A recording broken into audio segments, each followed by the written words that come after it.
Hello and welcome. My name is Gilda Scarfe. I am the CEO and founder of Positive Ed. We are an educational research consultancy looking at the best way to implement well-being, resilience and mental toughness in education. And I'm absolutely delighted and honored to be invited by Worldhappiness Fest to talk to you about how to build mental toughness in education and why is important. Now, we live in a very dynamic and turbulent and unpredictable world, and schools are increasingly looking at the best way to combat the increasing anxiety students face around the perceived or real pressure to perform well. So I would like to ask you, what do you think when you hear the word mental toughness? I want you to pause for a second and give yourself that definition. What does it mean for you? Because when it comes to mental health, mental toughness, it's crucial for so many areas of life. Mental toughness determines how students manage their thoughts, emotion, energy, efficiency, and help them cope better with hardship and negativity, but also trains them to find the best way to navigate these challenges. So why wouldn't we want to build mental toughness in our students? Mental toughness dovetails a positive psychology framework with the best standards in education. And before I actually give you the definition, I want you to look at this quote, which is, I think it's very relevant to the mental toughness. And it was Epictetus who said that people are disturbed not by the things, but by the view they take of them. Hence, the key to mental health, mental toughness and well-being is not to avoid challenging situations, but rather to choose a very effective attitude towards them. The key thing is how to help students choose beliefs that work for them rather than against them. Emotionally tough students are able to maintain great level of self-efficacy, commitment, focus, and also managing their emotions under stressful situation, which can later lead to a better psychological well-being. Now, taken together, I will say that, or I suggest that a mental toughness advantage with possible implication for developing interventions to facilitate achievement in education settings. So now I would like to really give you a definition with which researchers has come up with. What is actually mental toughness? There is some debate amongst researchers about exactly how to define mental toughness, including what entails and the areas of life to which it applies. Some experts, for example, suggest that mental toughness should be restricted only to the field of sports, while others believe that there is a more general quality that impacts many areas of life. While it originated in the field of sports psychology, referring to the ability of athletes to stay strong, confident, competitive, mental toughness is now a term which is used to host a lot of mental attributes that allow people to handle life's difficulties. Now, Dr. Peter Clough from Hull University defines mental toughness as the quality which determine in large part how people deal effectively with challenges, stresses and pressures, irrespective of prevailing circumstances. Now, I define mental toughness as the ability to navigate challenges whilst still having a strong emotional and mental resilience. Now, research studies shows that the intelligence only accounts for about 30% of achievements in life, and that's really up to the extreme upper end. Talent and intelligence don't play nearly as a big role as we think it does. So mental toughness makes a bigger impact than talent or intelligence. Now, I'm sure you have heard the word grit a lot used in education, and the word grit is the term that researchers are using to describe mental toughness, and it plays a very important role, more than anything else for achieving your goals in life and in school and in health as well. And as educators, we can do a lot to develop mental toughness in our students. But how? And I think this is very important to look at this question. Do your students have what it takes to persist in the face of challenges? Grit, determination, willpower, fortitude. Do your students have this? Do they pick themselves up and carry on when it seems like they have hit a brick wall? Mental toughness is a term which is used in psychology to refer to the resilience and strength that people possess to soldier through these struggles and succeed, but not at the expense of their well-being. It is this mental toughness that gives some of the world's athletics superstars the ability to push through exhaustion, opposition, injury, to succeed and to score and to win, whatever that might be. So what can educators do to cultivate mental toughness or mentally tough attitude in their students that will serve them well in all aspects of life without experiencing depletion, distress and disappointment? Now, we know that life is not simple and it's not full of roses, and we all have things to overcome in life. And I absolutely love this quote from Viktor Frankl, who was a psychologist and logoped and a Holocaust survivor, where he said that when we are no longer able to change a situation, we are challenged to change ourselves. But how do we create this change in our students? Now, through my research, I developed a model. It's called the Scarfe Model, which helps students to understand the concept of mental toughness and build it. Now, the Scarfe Model has 6 components.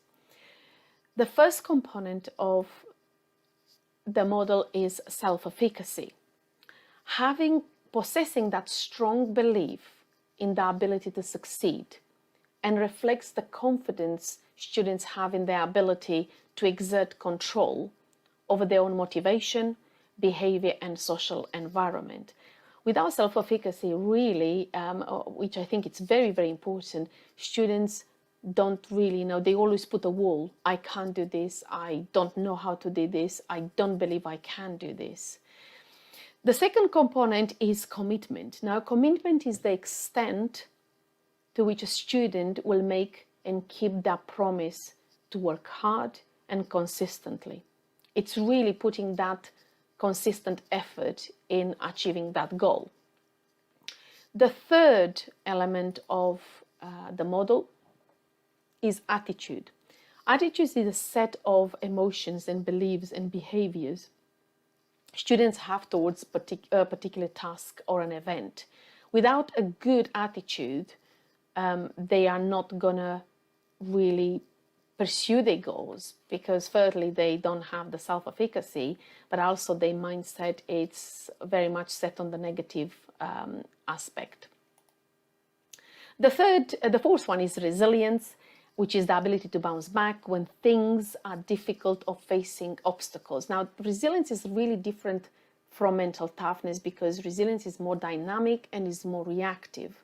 As a mental toughness, I feel that prepares the students. There is a journey to achieve that. And there is a saying from Dr. Peter Clough, where he stated that not all resilient people are mentally tough, but all mentally tough people are resilient. So that's what we need to build with our students, that ability to bounce back in the face of that adversity, but also to give them the tools to navigate this constantly and see challenges as an opportunity, not as something they need to be scared of.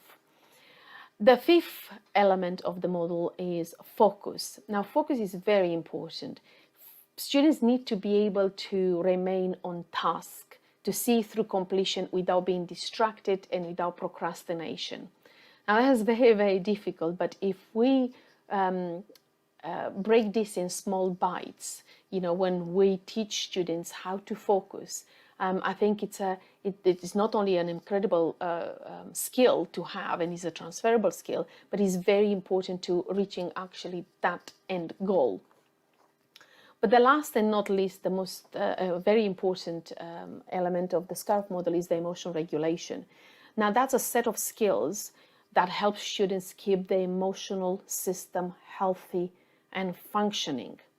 Now, we know that emotions are not absolute, nor permanent, and they can learn to adjust. Students learn to adjust that emotion they have, how intense it is, when they have it, and how they react to it. But is mental toughness the product of nature or nurture? And there's a huge debate if it's a trait. Now, available evidence points that there is a strong genetic link, but some researchers seem to come by, some people seem to come by mental toughness quite easily, quite naturally. In a study published in 2017, researchers suggest that is also a skill that can be learned and strengthened. So this Scarfe model, which I've created for my doctorate, and I've got really good results from the data, it really shows that builds students' mental toughness. So why is it important? Why do we need to build the mental toughness in our students? Now, partly because it really increases performance. It explains about 25% of the variation in performance. Also give them a better attitude, a more self-efficacy. They have more meaning in what they do, but also increases the emotional regulation, give them a better handle on stress management. So when they face a difficulties, they are actually able to navigate that difficulty in a better way and cope better. But also increases aspiration, increases that intrinsic motivation, the reason why they study, with the reason why they do what they do. Because when we have meaning and purpose, we tempt as human beings to want to do more, and especially when we do something well, that internal validation give us more power to succeed and to push through the pain to achieve the goal which we want to have. But also mentally, when you have a student who is mentally tough, they see that challenge as an opportunity. Although they might have that kind of fear and a bit of stress, or what I call it the good stress, in the face of something completely new, but they will take it anyway because they're not scared of failing. And I think that is very important, because we keep telling our students to fail forward, but in essence we don't really allow them to fail forward, and we don't communicate enough that failure is not permanent. We need to push through the pain, we need to push through without at the expense of our own well-being, but navigating this challenging, having the right strategies to put in place, it's very, very important. So what can you do to cultivate the quality of mental toughness in education? Now, as mentioned before, mental toughness is a skill you can teach students. We need to give our students the right tools, the right strategies as early as possible, and we need to engage them in activities that stretch their resilience and mental toughness, and learn how to embrace uncertainties and seek challenges. Choosing to build mental toughness allows students to expand their capacity and dive in the deep end regardless of the outcome. And that is very important, because as a parent or as an educator, I'm sure you have heard your students or your children many times struggle with the pressures of exams, even relationship or school in general, because they are either scared of failing or not reaching your expectation as an educator or as a parent. Now, I mentioned a quote before by Viktor Frankl, and I'm going to tell you another quote which I do believe that it's very important. It reflects very well mental toughness. Between the stimulus and responses, there is a space. In that space is our power to choose our responses, and in our responses lies our growth and our freedom. That space that little thing, a little thing we can do every single day, or we can teach our students to do every single day. It will allow them to be in the moment, to recalibrate, decide, and accept. But also it's about believing in what they do, about that self-efficacy, resilience, and emotional regulation. So having that ability to understand their own personal brand identity, know who they are, what makes them who they are, what are their strengths, believing in themselves, building their capacity to cope with pressure, being committed, and having a positive mindset is what builds mental toughness. So how can you teach? Or we agree that it's a learned skill, but how you as an educator can teach mental toughness. Now there are three ways. One is explicit, one is implicit, and the other one is caught. Now for the past 3 years, I've been working with educators and school leaders to develop and design a program for mental toughness in education. Now the program was delivered 1 hour per week for 25 weeks over a 4-year period. And the content of each year builds hierarchically on the previous year. Now, consistent with the development consideration, the primary focus will change across the 4 years of the program. Now, skills which will contribute to building a strong sense of self will be the major emphasis in year 7, with sense of meaning and purpose also considered. In year 8, topics will include building self-efficacy, confidence, and an introduction to emotion and emotional regulation and stress management. The major emphasis in year 9 is on sense of belonging, with a further emphasis on attitude, focus, and real-time resilience. And year 10 will focus on learning how to fail forward, persistent focus, and commitment once again. So far, study results confirm the hypothesis that the program has contributed to the mental toughness and self-efficacy skills in students, even after a short period of 25 hours, thus confirming the data literature. Now, the implementation was complex, with several teacher training sessions, with individual teacher coaching, students' workshop prior to the program being disseminated in the classroom. So we're now in the last year of the study, and so far the program outcomes has shown a great promise in building students' mental toughness and resilience. Whether you teach explicitly or implicitly mental toughness in your class, bear in mind that sometimes mental toughness can be also caught through role modeling. And I think this is very important because students do, they might not tell you, but they do copy adults. They do seem to take in consideration, without being explicitly taught, certain skills and certain elements. So you displaying mental toughness and vulnerability, because again, mental toughness is not just being strong and pushing through the pain. It's showcasing vulnerability, being able to showcase as an educator or as a parent that, you know, you don't always do the right thing. You don't always get successful straight away. And that will showcase them that you as a human, you do fail, but you pick yourself up and you plow through and navigate those challenges. Now, how do we develop it? So we do know that we can teach. You can design a program. You can look at, you can implement through the Scarfe Model lesson plans in your school. The most important part is to implement something consistently.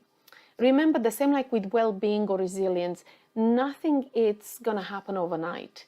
Whatever you implementing in your school, whatever you want to, whatever endeavor you want to implement in your school, it takes time, it takes practice, and being present and mindful. So one of the key elements of the mental toughness development is where your focus is. Focus on intrinsic motivation, not rewards. Teach students coping strategies. being able to manage that kind of emotions, by first of all being able to understand the emotion, being able to label that emotion, being able to articulate that emotion, then students will have a better understanding of regulating that emotion. Teach students to be self-directed. Now, self-direction, it's very important because being able to stay focused in their goals, even when life throws disruptions in their way, they need to realize that there is no such thing as a perfect setting, and support in supporting pursuing the goals, and they need to know when to seek support, but also they need to be accountable for that learning. Place importance on focus in face of distraction. Everything, it's easy that if I have a phone beeping at me at the moment, my focus will be very much shifting onto that beep. So, there are little skills, small skills, which we can teach our students in order to become a little bit more focused on the task they take. Also, self-acceptance, it's really important. Mentally tough people don't really expect life to be full of sunshine and roses all the time. In fact, they expect adversity. And it is in that expectation where lies that ability to use the right strategies to success. And also they have that faith in their abilities to survive, adapt, and overcome. According to research published in 2016, adversity and competition can help foster mental toughness.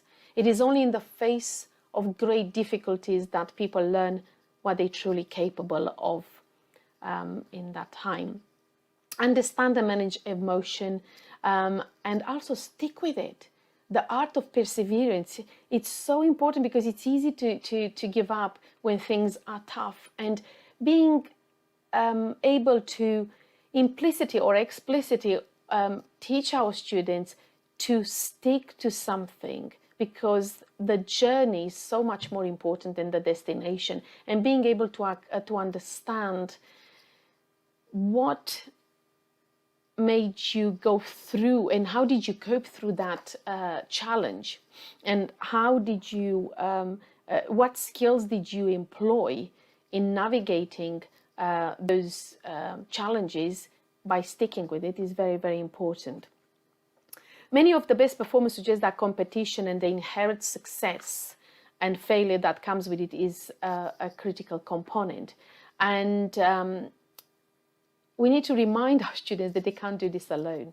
Even the best world athletes, they can't do it on their own. They need coaches, they need support, they need guidance. So when we teach students mental toughness, we're not saying do it alone, just be accountable for it and just go it alone, push through the pain. We need to make them see that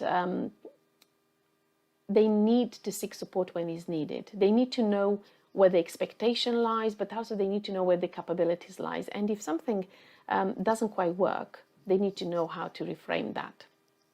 Now, what are the attributes of successful students? And this is a big question in education. We always look at and how to measure that success.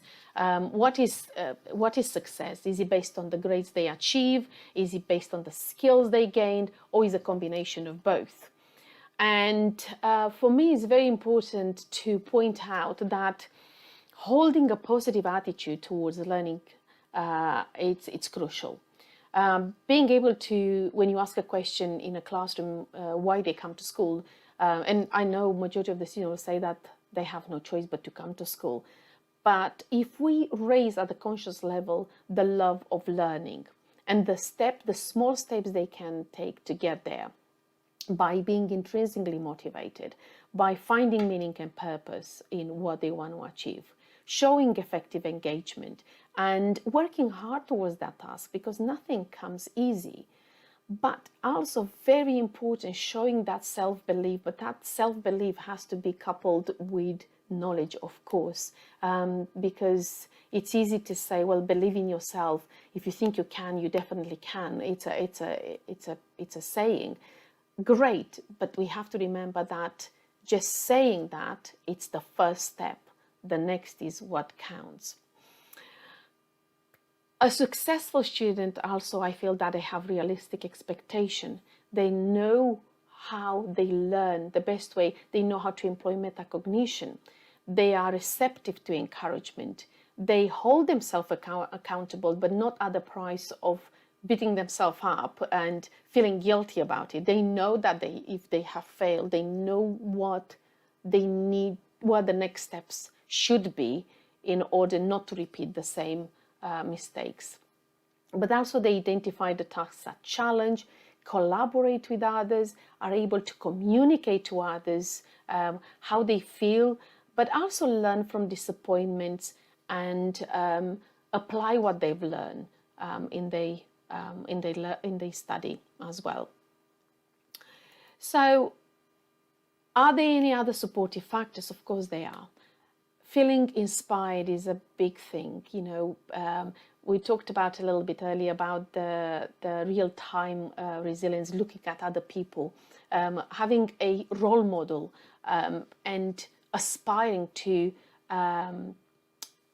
reach that goal, being happy, having good relationship with people, feeling supported and connected, feeling secure, but also remaining optimistic, because life is difficult, we know that, but it's not, focusing on the negatives is not the way how we build that resilience. It's and it's not the positivity which is it's very important. It's the optimistic view, the fact that there is always a solution to a problem.